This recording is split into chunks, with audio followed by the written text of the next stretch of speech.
Conociendo el fin de los tiempos. Esta es la quinta o la sexta conferencia ya, para que traten ustedes de conseguir las anteriores. Es una serie donde estamos ubicándonos bíblicamente, escatológicamente, y ojalá que todos tengan ahorita su Biblia en sus piernas, así abierta, con una revista, con un cuaderno, con una pluma, un lápiz, porque vienes a la iglesia a aprender. Y es horrible llegar a la iglesia y estar esperando que te pongan ahí un versículo, está muy bien, pero estos estudios necesitan, ¿verdad?, que tú estés en contacto con la palabra de Dios. Dichosos y felices todos ustedes que en esta mañana trajeron sus Biblias. Muy bien, en el libro de Oseas, en el Antiguo Testamento, el libro de Oseas, capítulo 5, versículo 15, y el capítulo 6, versículo 1 y 2, encontramos dos días proféticos para que puedan ustedes más o menos entrar en razón respecto a la forma como estamos desarrollando esta serie. Les recuerdo que en la Biblia existe la semana de 7 días. Nadie puede explicar quién impuso la semana de 7 días en el mundo. Nadie, más que la Biblia. ¿Por qué son 6 días y el séptimo descansar? 6 por 1, 6 por 1, 6 por 1. Desde el punto de vista nutricional y desde el punto de vista de la salud, Dios en su misericordia sabe que el cuerpo humano necesita descansar. Y cuando un ser humano no descansa el séptimo día, después de 6 días de trabajar, y si tú trabajas el domingo, bueno, el lunes es tu día de descanso, ya no hay ningún Shabbat obligatorio, esto es importante recordarlo, ya no tiene que ser el sábado, el cristianismo tiene el día primero de la semana, porque es el domingo, porque Pentecostés vino en domingo, Cristo resucitó en domingo, los apóstoles comenzaron a juntarse ya no el sábado sino el domingo, recogían las ofrendas el domingo, etcétera, etcétera, y muchos trabajan el domingo, entonces el día de descanso es el lunes. La cuestión es que trabaja 6 días y trata el séptimo día de no hacer nada. ¿Saben qué es nada? Exactamente. Nada. O sea, increíble que hay muchas personas que creen que, por ejemplo, en tiempo de vacaciones, que son 4 o 5 días que tomamos, o 6 días, 2 o 3 veces al año, se llevan al laptop, y ahí están con los periódicos, y ahí están, en lugar de que el descanso es el descanso, las neuronas del cerebro necesitan descansar. Y cuando tú le pones demasiada presión a estar piense, y el día de semana no dejas de trabajar, o estás que trabajo y por allá, y dices, no voy a preocuparme ya de nada, mañana Dios ya proveerá, ya mañana será otro día, a lo mejor ni amanezco mañana, hoy voy a disfrutar a mis nietos, a mis hijos, vamos a ir al boliche, o una buena película, o a caminar por Chapultepec, o no sé lo que quieras hacer, pero no hagas nada para darle a tus neuronas el tiempo de la recuperación que necesitan para que no acabes en un psiquiátrico. Entonces, esto es desde el punto de vista de la salud y nutricional. En el aspecto teológico, estos 7 días de la semana, Israel tenía también días de años. En otras palabras, los 7 días se convertían en 7,000 años. Porque dice el Salmo 90 y 1 de Pedro capítulo 3, que para Dios un día es como 1000 años. Entonces, si Dios estableció 7 días para que pudiéramos regir nuestra vida normal y trabajar 6 días y descansar el séptimo, de la misma manera, en el plan profético de Dios, la historia de la humanidad va a durar 6,000 años. Y ahorita, desde que Adán y Eva pisaron este mundo hasta Abraham, hubo 2,000 años, si lo quieres ir apuntando. De Adán Abraham hubo aproximadamente 2000 años. De Abraham a Cristo hubo 2000 años. Y de Cristo a nuestros días, la iglesia lleva aproximadamente 2000 años. Muy bien. Si estamos cerca del año 6000, ¿por qué no sabemos si son exactos? Porque a principios de la historia de la edad de Cristo a nuestros días, se cambió el calendario. El Papa Gregorio cambió el calendario lunar de los judíos de 360 días al calendario solar de 365 minutos y segundos. Entonces, en este cambio entre los 60 y los 65, se perdieron años bisiestos, etcétera, etcétera, pero de alguna manera nos encontramos al filo de que se cumplan los 6000 años. Y estos 6000 años, que son de Cristo a nuestros días, aparecen en la Biblia. Síganme con muchísimo cuidado, porque esto es lo maravilloso de esta serie profética, que nos va a ayudar a saber si realmente nos encontramos en los últimos tiempos. Estos 2000 años que aparecen en el final tiempo profético de Dios, aparecen en el Nuevo Testamento como 2 días. Y vamos a ver que desde el Antiguo Testamento y en el Nuevo Testamento, cuando vemos 2 días, se refiere a 2000 años. Vamos a comenzar a comprobarlo en el libro de Oseas, capítulo 5, donde aquí tenemos escondido una revelación maravillosa profética de Dios. Está hablando Dios acerca de Israel. Oseas 5, versículo 15. Y dice así: andaré y volveré a mi lugar. Es Dios el que está diciendo que va a andar durante un tiempo y después va a volver ¿a dónde? A mi lugar, o sea, el cielo. Ahorita vamos a comprobar que eso es lo que está hablando Dios. Les dije, síganlo con cuidado y saquen su lupa. Hasta que reconozcan su pecado y busquen mi rostro, en su angustia me buscarán. Dice Dios, voy a andar entre ustedes y me voy a ir. Y voy a regresar cuando Israel reconozca su pecado y busque mi rostro. ¿Se acuerdan de Cristo cuando entró en su burrito a Jerusalén?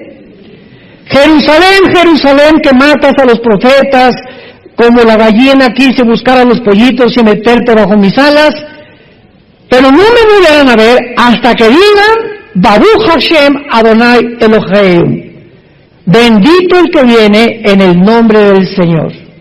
No me buscarán hasta que me reconozcan que yo soy el Mesías. ¿Y cuándo va Dios a reconocer, cuándo Israel va a reconocer a Jesús? Después de los 2000 años. Cuando termine la época de la iglesia, viene la tribulación y en estos 7 años Israel se convertirá a Jesucristo. Y lo dice el versículo 15, en su angustia me buscarán, que serán los 7 años de la tribulación. El tiempo de angustia, Jeremías 37 de Jacob, que en el Nuevo Testamento se llama la tribulación. Continuamos el capítulo 6. Vengan, y aquí ya hay muchísimo más profundidad, y volvamos a Jehová, porque Él arrebató y nos curará, hirió y nos vendará. Escuchen, nos dará vida después de 2 días, que no pueden ser de 24 horas, lo vamos a comprobar. En el tercer día nos resucitará y viviremos delante de Él. En 3 versículos se describe todo el panorama de Dios para Israel. Ahora, veamos esto con mucha más claridad. Noten ustedes en el versículo 2 que hay 2 términos que no significan lo mismo. porque ocurren en tiempos diferentes.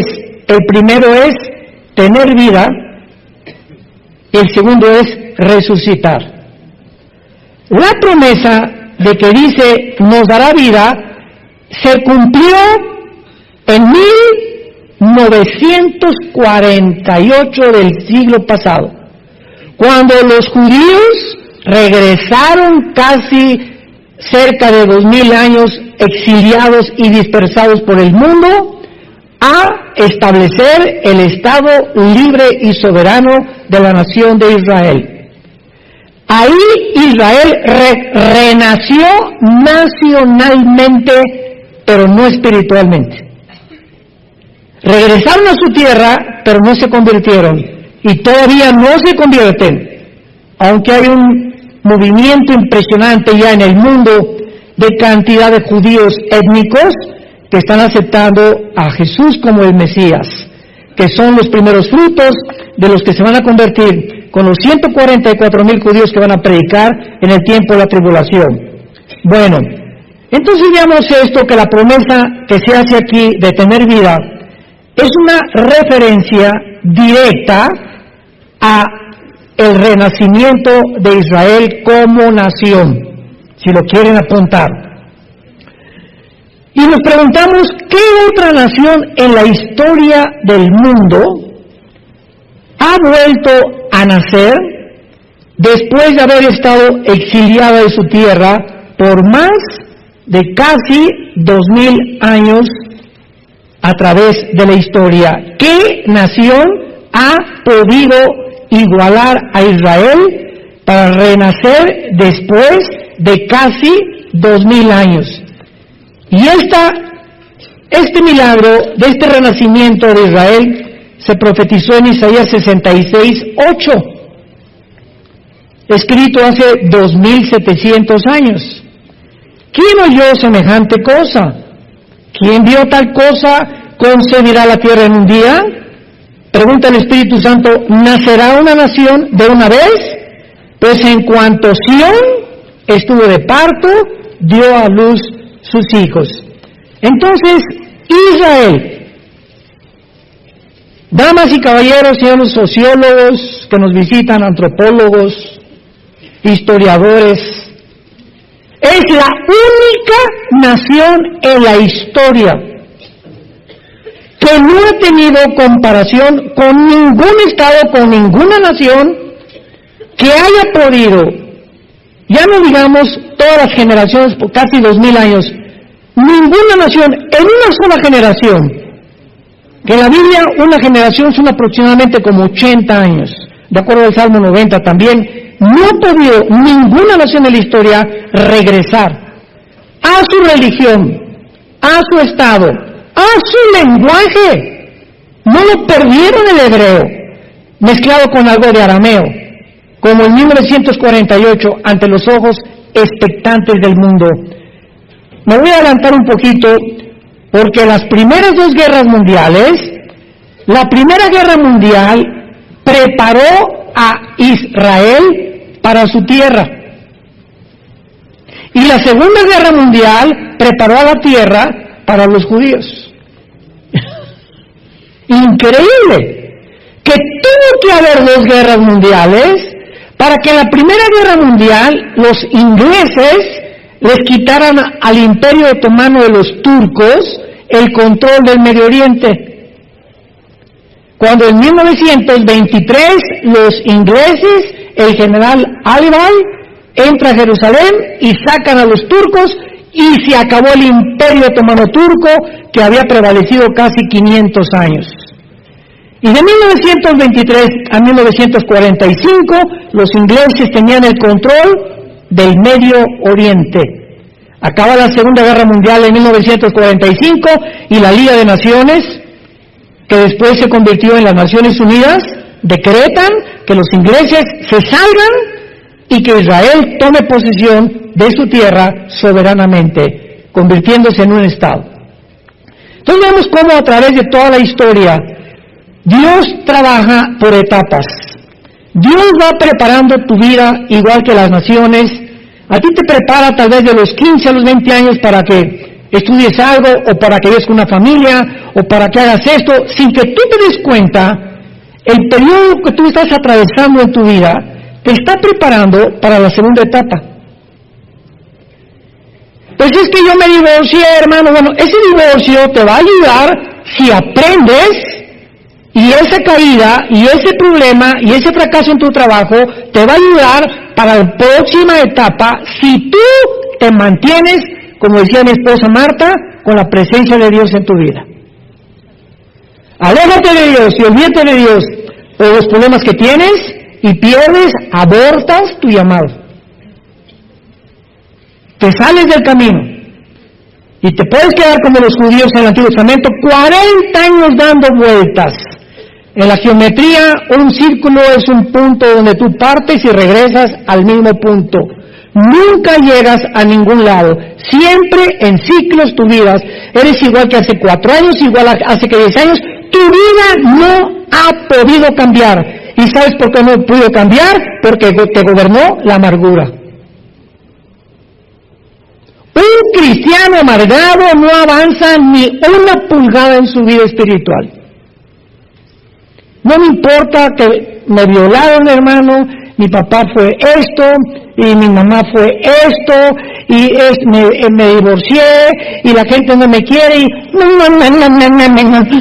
como los perros me estoy lamiendo todas las heridas, y te victimizas, el mundo está contra mí, nunca me quisiste, papá, nunca me quiso nadie, y cuando comenzamos a centrarnos en nosotros, sin entender que hay una ley de la responsabilidad espiritual en la Biblia, que nadie es responsable de lo que tú eres ahorita más que tú y yo. El día que tú dejes de echar la culpa a algo o a alguien por lo que tú eres ahorita, ese día vas a madurar. Las personas inmaduras, los que no crecen, son los que siempre están creyendo que son como son porque alguien tuvo la culpa de ser como son. Es la victimización de la personalidad que te desintegra internamente el alma y el espíritu. Muy bien. Ahora veamos la segunda fase en Oseas capítulo 6, que tener vida entonces es la resurrección de Israel como nación en el 48. Y noten ustedes que dice, después de 2 días, el tercer día nos resucitará. La promesa de resucitar va mucho más allá de su renacimiento nacional. Aquí ya cuando hablamos de resurrección estamos hablando de una vida nueva. Israel nace de nuevo, nace como nación secular, y después, hasta que Cristo regrese, va a renacer espiritualmente. La segunda promesa de Oseas, marcada por el tercer día, apunta hacia el renacimiento espiritual de Israel. Nos resucitará después de los 2000 años. Y es cuando veremos nosotros Romanos 11, 25 y 26, y todo Israel será salvado. Romanos capítulo 9, capítulo 10 y capítulo 11 de la carta de Pablo a los romanos, 3 capítulos le dedica Pablo al renacimiento de Israel como una nación espiritualmente. Ahora muy bien, veamos la promesa que Dios hace antes en Isaías, Oseas 5:15, andaré y volveré a mi lugar. Aquí está Cristo. ¿Saben quién está hablando aquí? Dios en la persona de su Hijo. Andaré y volveré a mi lugar. Vamos a ver ahora, en el Evangelio de Juan, principalmente, cómo Cristo comienza a platicarles a sus discípulos continuamente, diciéndoles, me voy a ir, voy a regresar. Y estaban los discípulos, ¿a dónde? ¿A Tlacomulco? ¿A dónde te vas? ¿De qué está hablando? ¿Se va de vacaciones o qué? Pero él estaba citando Oseas 5:15, de que él iba a regresar a su lugar, él iba a regresar al mundo cuando Israel se convirtiera, que será en el tiempo de la tribulación. Vayamos pues al Evangelio de Juan. ¿Ya ven por qué no traen su Biblia? Muchachitos. Capítulo 7. Juan 7. Entonces Jesús dijo, Juan 7:33, todavía un poco de tiempo estaré con ustedes e iré al que me envió. Todos los discípulos con este lenguaje no lo entendían. Continuamente, vamos a seguirlo viendo, Jesús está anunciándoles que se va a ir. Y qué increíble que sepa Jesús a dónde se iba a ir después de muerto. Al que me envió a la tierra, me envió a morir. Pero yo sé que cuando después muera los 3 días, voy a subir al que me envió. Veamos ahora Juan capítulo 13, nos brincamos hasta el capítulo 13, versículo 33. Hijitos, Juan 13:33. Aún estaré otra vez, aún estaré con vosotros un poco. Me buscarán, pero como dije a los judíos, así les digo ahora a ustedes, a donde yo voy, ustedes no pueden ir. Ahí Él les dice a los discípulos con más claridad, antes me voy a regresar con el que me envió, y ahora les digo, cuando yo me vaya, ustedes no se pueden ir conmigo. O sea, yo me voy a morir primero que ustedes. Ustedes me van a alcanzar después, porque no se lo revela. Pero quiero decirles ahorita que a donde yo voy ustedes no van a poder ir. Y más confusión trajo a los discípulos. ¿Y ahora por qué nos quiere dejar huérfanos? ¿A dónde quiere ir que no nos quiere llevar con Él? No tenían la idea todavía de la dimensión espiritual que Jesucristo estaba mencionando. Juan capítulo 14. No se turbe vuestro corazón, del 1 al 3. Crean en Dios, crean también en mí. En la casa de mi Padre muchas moradas hay. Si así no fuera, yo os lo hubiera dicho. Voy a preparar lugar para vosotros. Aquí ya, en tercer lugar, les dijo que va a regresar con el Padre. Número 2, que a donde Él va, ellos no lo pueden acompañar. Y ahora aquí les dice, a donde yo voy, les voy a preparar un lugar. ¿Irá a algún hotel? ¿Irá a la Riviera Maya a prepararnos ahí algo rico para vivir eternamente ahí en la Riviera junto con Él?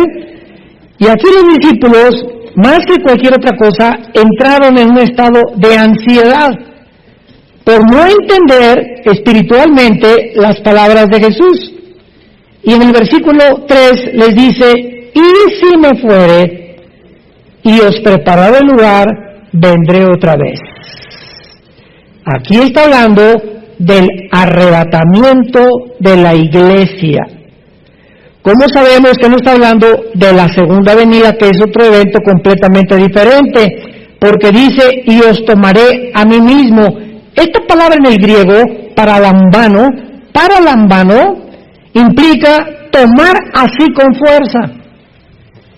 Y esta palabra con la palabra en 1 Tesalonicenses 4:17, el rapto, que es arpazo en el griego, arpazo se tradujo arrebatar, significa quitar con fuerza. Entonces, en el rapto viene Jesús y ¡boom!, millones de personas desaparecen del mundo. Viene a sacarnos del mundo y Él no pone los pies en el mundo. Él desde el cielo nos saca del mundo y nos reunimos con Él en el espacio cósmico. Y ya que estemos con Él, nos vamos hacia el tercer cielo con Él. Pero Él baja por nosotros porque el espacio cósmico es el dominio de Satanás. Y viene a proclamar a los ángeles caídos y a todos los poderes de las tinieblas, he venido y voy a regresar a conquistar este mundo para todos ustedes. Para que donde ustedes estén, donde yo estoy, ustedes estén conmigo.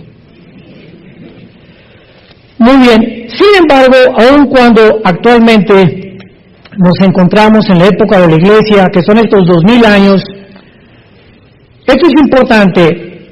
La iglesia, amados santos de Dios, la iglesia no es la fuerza que está guiando el plan profético de Dios. La iglesia no es, repito, la que está guiando el plan profético de Dios, porque el factor crítico que Dios usa en toda la Biblia es Israel. ¿Te gustó? Todas las profecías bíblicas del final de los tiempos están relacionadas con Israel. La iglesia va a desaparecer al cumplirse los 2000 años, en el rato nos vamos. Pero aquí en la tierra siguen 7 años de tribulación, donde Dios va a tratar con Israel para que ellos puedan, en este tiempo de angustia, al final reconocerlo como el Salvador. Y ya que Israel reconozca a Jesús como el Salvador, regresamos con Él en la segunda venida. Malaquías capítulo 14, pisará sus pies en el Monte de los Olivos. El año pasado que vayamos a Israel vamos a ver el Monte de los Olivos. Se va a ver un valle de norte a sur, de occidente al oriente. Se va a hacer una cruz, un signo como una cruz se va a hacer en Israel, donde nosotros bajamos con Él a establecer su reino milenial. Israel es el termómetro de Dios. Con esto estoy adelantándonos para que ustedes comiencen en esta serie que estamos estudiando, entender que ahora tenemos que tener nuestros oídos y nuestro enfoque para saber en qué tiempo nos encontramos, estar en contacto con lo que está pasando en Israel. Israel es el termómetro de Dios. Dios no ha desechado a Israel, no ha dejado a Israel. Estamos temporalmente en la iglesia injertados, Romanos 11, en el olivo natural. Somos el olivo silvestre.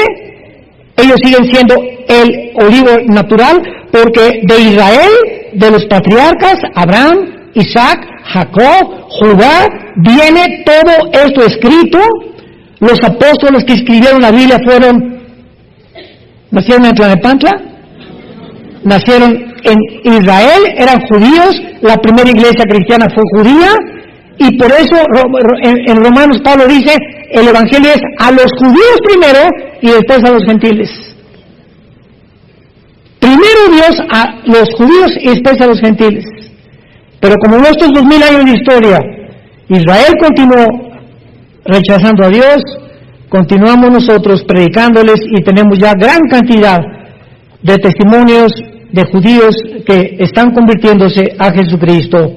A la iglesia no se le dio un tiempo específico de duración para que nosotros estuviéramos en la tierra. Escuchen lo que acabo de decir. La Biblia no menciona cuántos años la iglesia va a durar. Estamos creyendo que 2000 años para Israel, pero escuchen esto. Si llegamos al año 2000, que es cuando Dios comienza la tribulación, podemos ser sacados nosotros, arrebatados 6 meses antes de que el anticristo firme el tratado, 1 año antes, o el rapto puede venir 5 años antes y pasar 5 años antes hasta que el anticristo firme el tratado. La iglesia no tiene el día y la hora, nadie sabe cuando Cristo viene por nosotros. Nadie se atreva a decir en tal fecha o en tal día Cristo viene. No sabemos. Sabemos los tiempos y nos encontramos en los tiempos. Que de eso se trata esta serie. Pero el día y la hora no lo sabemos. Pero para Israel el tiempo está contado cronológicamente por las profecías bíblicas. Ahora vamos a comenzar a estudiar estos 2 días en el Evangelio de Juan, que vamos a comprobar que Cristo no se refería a 2 días de 24 horas. Para corroborar que cada vez que Jesús mencionaba 2 días, se estaba refiriendo a 2000 años en relación con la nación de Israel. Juan 4 con la mujer samaritana. La Biblia menciona en el Evangelio de Juan 2 periodos de 2 días durante el ministerio de Jesús, que son símbolos proféticos. ¿Quién se puede imaginar eso, verdad? Vamos a ver 2 días y tienen implicación profética. Cristo no dice 3 días, 4 días al azar o por coincidencia. Cada día, cada coma, cada número que la Biblia menciona tiene un significado profético. No es al azar. Todo lo que Dios ha escrito tiene un significado. Y nosotros somos los responsables en escudriñar, en investigar, en poder resaltar. Y cuando el Espíritu Santo te ve que traes tu Biblia el domingo y que de veras eres una persona de la Biblia y tienes en tu oficina una Biblia, en el baño una Biblia, en tu recámara una Biblia, y que estás buscando siempre la palabra de Dios, Dios se va a revelar a tu vida. Porque dice Deuteronomio 4, me buscarás cuando me busques con todo tu corazón. Pero vienes aquí con el Calimán. Me traes el periódico contigo ahorita. A ver quién gana Monterrey o América. Vive la América. Independientemente, ¿verdad? Bueno, este es un chiste nada más. Juan 4, versículo 40. En este capítulo, rápidamente para introducirnos a lo que está antecediendo, Cristo se encontró con la mujer samaritana, todos ustedes lo saben, ¿verdad? En un pozo de Jacob, en la región de Samaria. Cristo le revela a la mujer que Él es el Mesías, que Él es la fuente del agua de la vida. La mujer gozosa era una mujer inmoral, llevaba 5 matrimonios, con el que vivía en amaciato. Cristo no la condena, era ignorante, pero era una mujer religiosa, porque comenzó a cuestionar a Cristo. Ustedes hablan allá, y nosotros acá. O sea, ¿qué religión es la verdadera? Unos que los mormones, otros que los hindúes, otros que estos. ¿Hay alguna religión que se puede decir cuál es la verdadera? Una pregunta muy válida que hizo la mujer a Jesús. Y la respuesta de Jesús fue, mujer, créeme. ¿Cómo sabemos cuál es lo verdadero? Créele a Jesús. Ve lo que dice la Biblia a Jesús. No hay ninguna religión Él no vino a fundar ninguna religión. Él vino a que le creyéramos que sus palabras son espíritu, son vida y vida eterna. Y eso te librará y te hará libre de las religiones, de las tradiciones, del paganismo, etcétera, etcétera, si le crees a Jesús. Bueno, entonces, esta mujer corre con los samaritanos. Acuérdense que los samaritanos eran enemigos de los judíos. Porque los samaritanos, o sea, la región de Samaria está hasta la mitad de Israel y lo que sigue la región de Galilea. Entonces, a ver, aquí así rápidamente. Israel está dividido en Judea, Samaria y Galilea. El sur, que es Judea, es el Mar Muerto. Cuando vayamos al Mar Muerto el año que entra en junio, les apuesto lo que quieran, que las mujeres no se van a querer ir de ahí. ¿Saben por qué? Porque las cremas del Mar Muerto embellecen a la mujer. Son las cremas y el lodo que hay, se acuestan en el lodo, ahí se quedan a dormir las mujeres y se revuelcan para acá y para allá y por acá, porque el Mar Muerto tiene los minerales más increíbles que hay, las tiendas de cremas. Bueno, y se vuelven locas las mujeres comprando cremas para la cara y para las uñas y para lo que sea. No, para las uñas no, ¿verdad, gorda? Bueno, yo no sé de esas cosas. Pero cuando fuimos la vez pasada, ¿verdad? No querían un día más las mujeres. Les dije, no, se someten. Muy bien, los samaritanos entonces se habían mezclado con judíos y los judíos los tenían marginados porque no eran puros. Estaban mezclados con los gentiles. ¿Cuándo fue esto? Cuando los asirios, 700 años antes de Cristo, se llevaron cautivos a las 10 tribus de Israel a Siria. Y entonces desde hace 2700 años hasta nuestros días, los judíos están en el mundo entero sin que sepamos a qué tribu pertenecen. Por eso hay judíos mexicanos, guatemaltecos, italianos, salvadoreños, ingleses, franceses, africanos, de Etiopía, en fin, están regados por todo el mundo sin que se sepan muchas personas que tienen su origen en una de las tribus de Israel. Muy bien. Entonces la mujer corre con los samaritanos. ¿Qué creen? ¿Verdad? Hay un profeta, estoy seguro que es el Mesías, etcétera, etcétera. Y entonces le piden a Jesucristo que por favor se quede con él. Y dice el versículo 27 de Juan capítulo 4.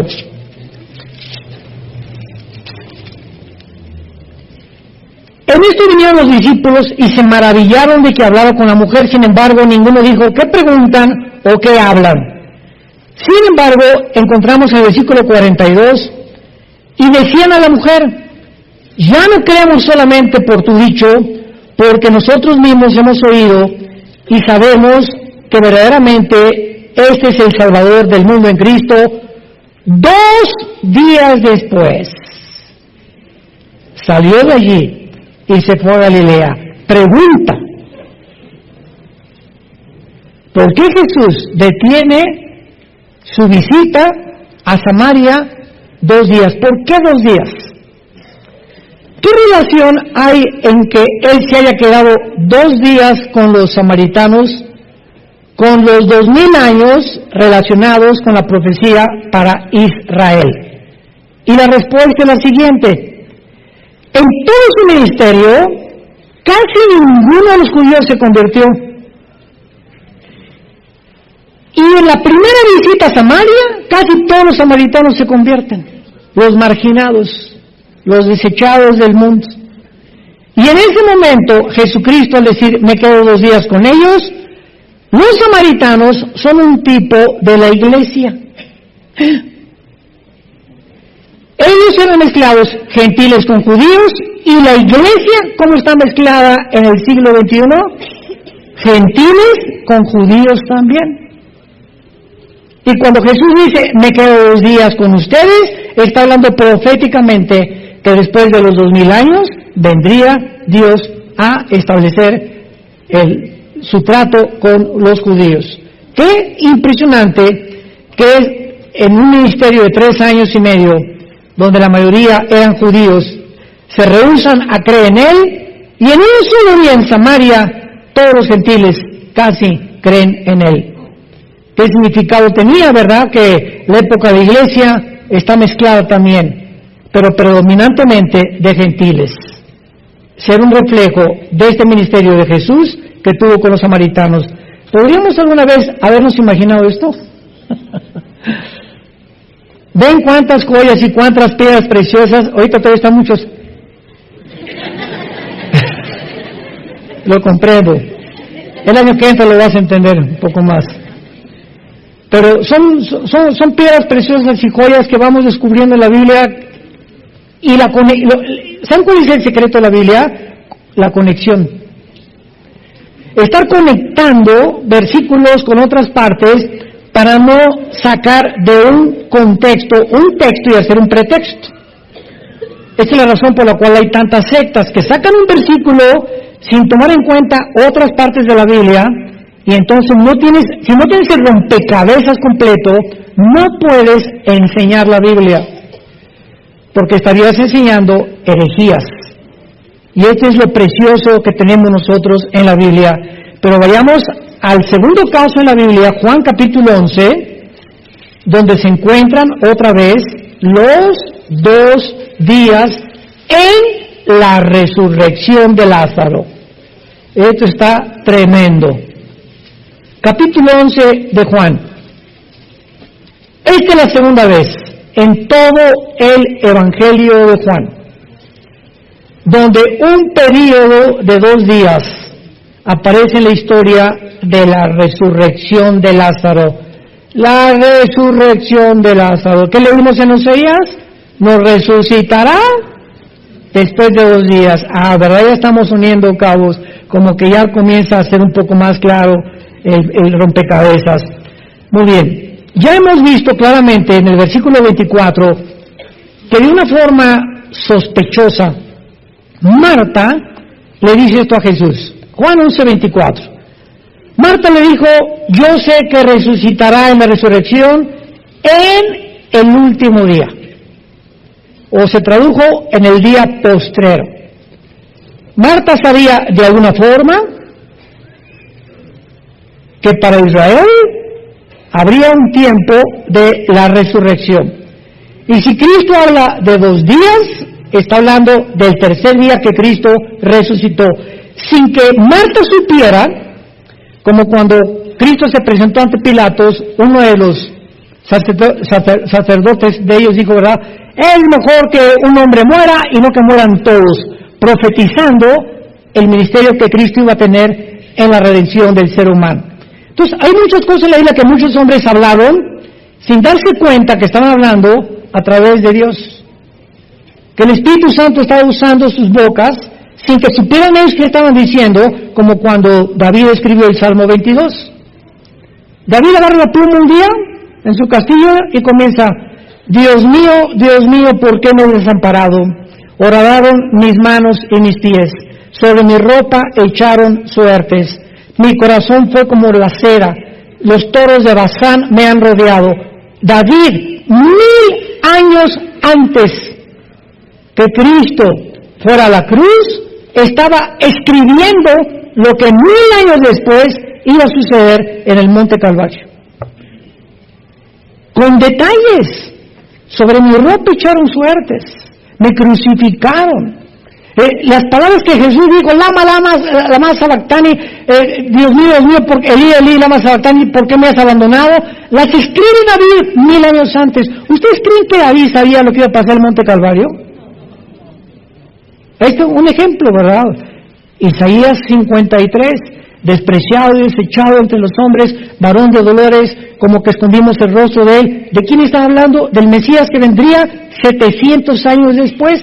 Isaías no tenía idea, porque cuando Cristo hizo su aparición en el mundo, ninguno de los líderes religiosos, los teólogos, los fariseos, los que conocían más que el populus, la teología y la Torá, etcétera, etcétera, no pudieron entender, escuchen con cuidado esto, que el Mesías tenía primero que morir.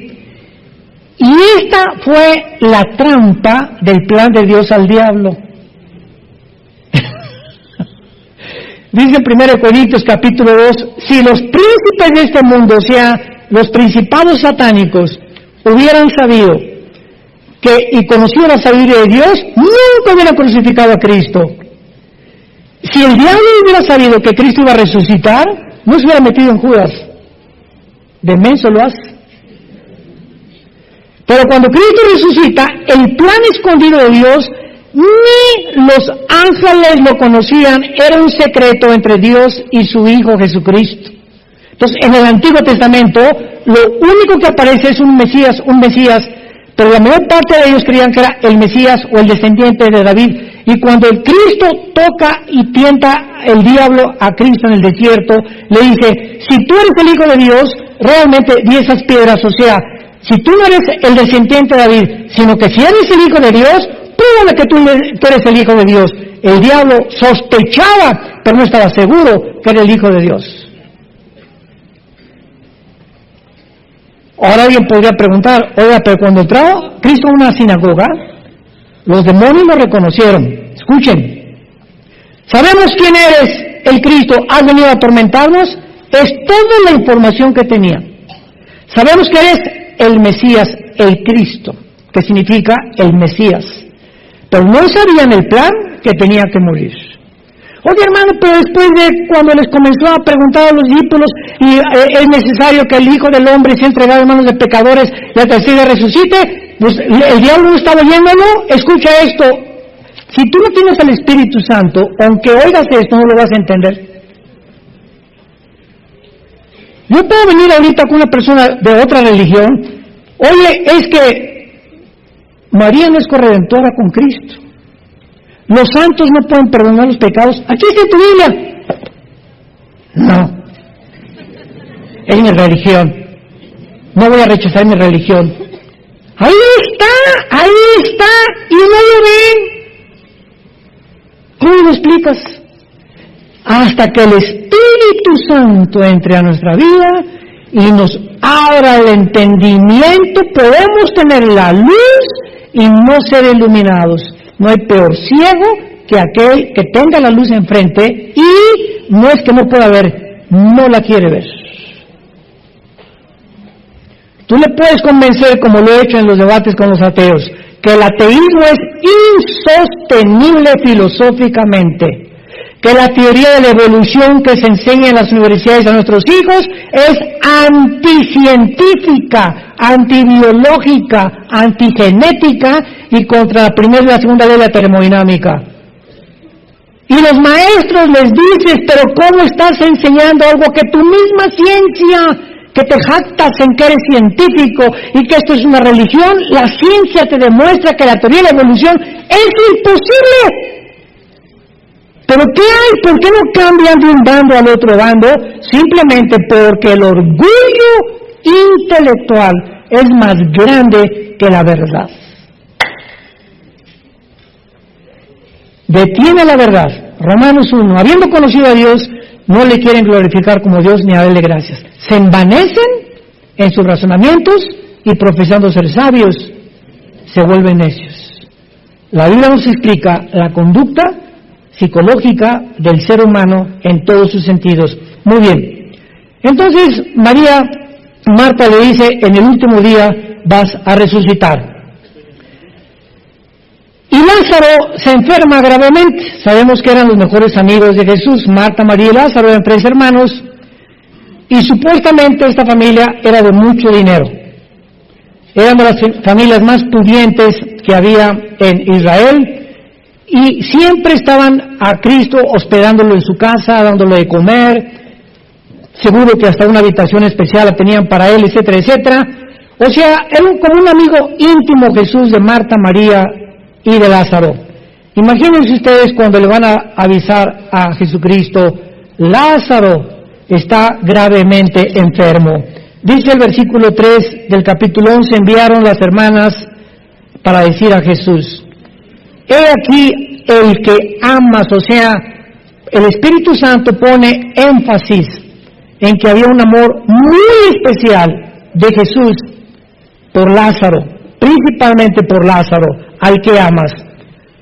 Cuando lo oyó Jesús dijo, esta enfermedad no es para muerte, sino para la gloria de Dios, para que el Hijo de Dios sea glorificado por ella. Hasta ahí sabemos que Cristo detiene su visita, no 3 días, no 4 días, lo vamos a ver, con el propósito de que muera Lázaro. El plan de Dios era que Lázaro muriera. El plan de los hombres era que viviera y que no se muriera de esa enfermedad.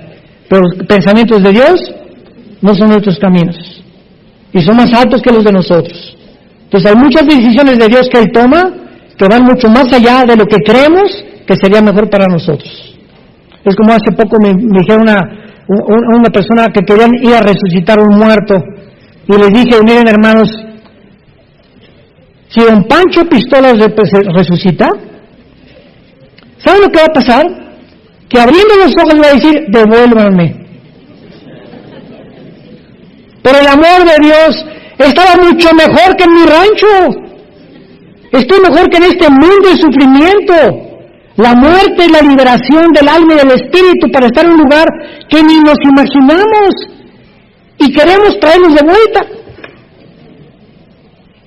Solamente, ¿para qué está conmigo? Porque lo extraño. Y claro que es lógico eso, ¿verdad? Quisiéramos que no perdiéramos a los seres queridos, pero cuando el cristiano sabe que una persona de la familia ha partido con el Señor y está en un lugar 1000 veces mejor que en este mundo, ese es un consuelo que te da para tener paz en tu vida y seguir viviendo para Cristo y no vestirte de negro 5 años. Muy bien. Entonces le envían a Jesucristo y dice el versículo 6, cuando oyó pues que estaba enfermo, se quedó 2 días en el lugar donde estaba. ¿Por qué 2 días? Siempre pregúntate en la Biblia, ¿por qué? ¿Por qué? ¿Por qué? ¿Por qué es esto? El mundo de los por qué que pertenece a los niños. ¿Por qué los globos se elevan, papá? ¿Por qué en el avión veo como hormiguitas a la gente? ¿Por qué esto? ¿Por qué lo otro? ¿Por qué se hace caliente el agua? ¿Qué es lo que calienta el agua? ¿Por qué el agua se evapora? Y los niños tienen 1000 preguntas y crecemos, llegamos a los 50 años y dices, ya lo chepo todo. Qué feo, ¿no? Cuando hay tiempo de preguntas y respuestas en los seminarios que tenemos, veo cantidad de cristianos que no tienen preguntas. ¿Cómo que no leen la Biblia? Oye, leo la Biblia y 1500 dudas salen. Nunca podremos conocer la respuesta a todas las dudas, seríamos dioses. Entonces, mientras estamos en un mundo limitado y la mente de Dios, que es la palabra de Dios, tendremos 1000 dudas. Y el secreto es no quedarte con las dudas, investigar, preguntar, porque Dios quiere responderte. Entonces, se queda 2 días, y la pregunta es, ¿por qué? ¿Por qué 2 días se queda Jesús en Betania? Intencionalmente Jesús retrasa su viaje. Ni siquiera acabé, miren, ya están. Qué malintencionados, ¿verdad? Para manifestar el poder de Dios en la resurrección. Pero tenemos aquí algún tono profético para su retraso de 2 días. Es la pregunta que tenemos que contestar. Ya sabemos que 2 días para que resucitara y corroborar que al tercer día también le iba a resucitar, porque entonces al tercer día resucita Cristo a Lázaro, proféticamente anunciando y señalando su resurrección. Pero ¿habrá algún tono profético relacionado con los 2 días de Israel? ¿Está Lázaro representando simbólicamente a Israel? ¿O estaba Jesús insinuando nada más que la muerte de Israel, o que la muerte de Israel como nación duraría 2 días? La resurrección de Lázaro fue un milagro. ¿Quién lo puede negar? Pero solo fue una resurrección física, porque recuerden que él resucitó y volvió a morir. El primero en haber muerto, sin haber resucitado, sin regresar a la vida, ha sido Jesucristo. Todas las resurrecciones que tú ves en la Biblia, volvieron a vivir. O sea, no estaban desconectados del Espíritu. Una vez un cardiólogo, amigo mío en Toluca, hace como un mes me mandó un correo, me dice, Armando, tengo testimonios de personas que están siendo resucitadas en las salas de emergencia. Y yo le contesté, no estaban muertas. ¿Cómo si el corazón les dijera de latir? Y hasta pudimos saber que el cerebro no funcionaba. Le dije, bíblicamente, Santiago capítulo 1, el momento que el espíritu separa el cuerpo, sobreviene la muerte. Esas personas no resucitaron, no se habían muerto. El espíritu estaba todavía sobre ellas. Así que no resucitaron a ellas, simplemente Dios, el espíritu lo volvió a meter para que siguieran viviendo. No es hasta que el espíritu se separa bíblicamente del cuerpo que sobreviene la muerte clínica. Mientras tanto, el hijo me dijo, tiene toda la razón. Y este hermano es un cardiólogo de mucho respeto en el Estado de México. Entonces vemos nosotros que la resurrección de Lázaro fue un milagro, pero fue solamente una resurrección física. No recibió la inmortalidad de su cuerpo glorificado, o sea, que no volvería a morir. El espíritu de Lázaro aún está esperando la resurrección y la glorificación junto con nosotros. Después de 2 días, Israel ha sido resucitado, como lo leímos en el libro de Oseas. Mientras que Israel ya abandonó la oscuridad total de su tumba nacional, aún no ha entrado Israel a la resurrección espiritual. ¿Se acuerdan de Oseas? Nos darás vida y después la resurrección. A Lázaro se le dio vida, pero su resurrección está esperando hasta el día de Jesucristo.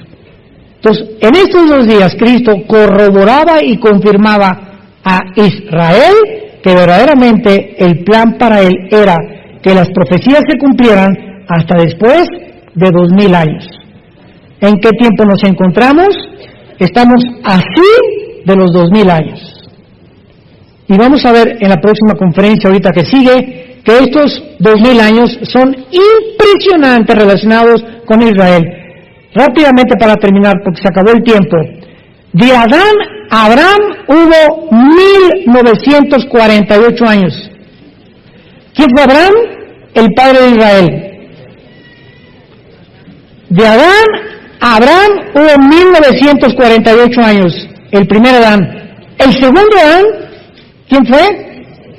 De Jesucristo a Israel hubo 1948 años. ¿Coincidencia? Se las dejo de tarea. Te damos gracias, Padre, por tu palabra en esta maravillosa tarde.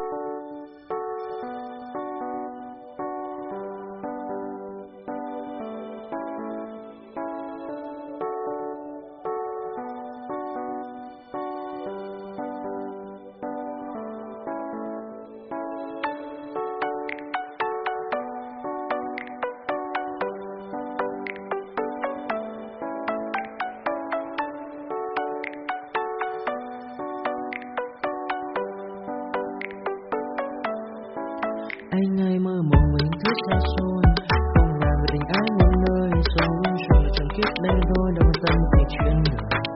Thế mà lại nằm cơn tôi, ông tầm bà muốn xa thơ đêm nằm trộm nhớ mơ mơ về ai. Thì ra anh yêu rồi, từ anh ngất nụ cười, từ đôi môi gọi người sao xuyến lòng anh. Thì ra mê em rồi, ngày hay đêm mong lời, chỉ nghĩ đến em thôi, đó là do anh đã yêu rồi, anh đã yêu rồi, anh đã yêu rồi. Anh đã yêu rồi, anh đã yêu rồi, anh đã yêu em mất rồi.